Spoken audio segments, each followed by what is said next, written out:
అంబర్పేటలోని English medium పాఠశాలలో విద్యార్థులకు note పుస్తకాలను పంపిణీ చేసిన కేంద్ర మంత్రి కిషన్ రెడ్డి ప్రభుత్వ పాఠశాలల పట్ల నిర్లక్ష్యం చేస్తున్న రాష్ట్ర ప్రభుత్వం కాంగ్రెస్ పార్టీ అధికారంలోకి వచ్చిన తర్వాత పాఠశాల పరిస్థితి మెరుగుపడుతుందని ఆశించారు.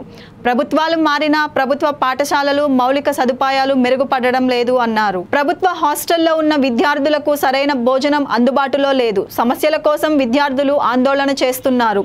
ప్రభుత్వ పాఠశాలకు కొత్త భవనాలు నిర్మించామన్నారు. మండలానికి ఇంటర్నేషనల్ స్కూల్ అన్నారు. ఉన్న స్కూళ్లకు మరమ్మతులు, విద్యుత్తు, మంచినీటి సౌకర్యం కల్పించడం లేదు అని అన్నారు. కేంద్ర ప్రభుత్వం మిడ్ డే మీల్స్ ప్రాపర్గా అందించాలి అని ఆయన అన్నారు.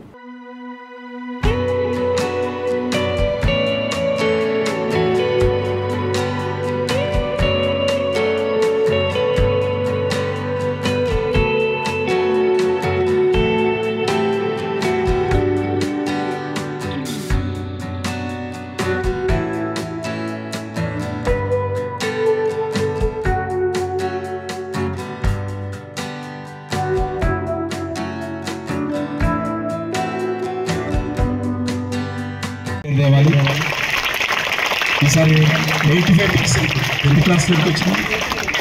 10th క్లాస్లో 88% వచ్చింది. ఈ సంవత్సరము ఎంత రావాలా? ఒకసారి 10th క్లాస్ వాళ్ళు చేతులు ఎత్తండి. 10th క్లాస్ వాళ్ళు ముందున్నారు అందరూ.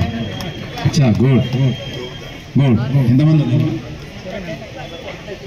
134. మేము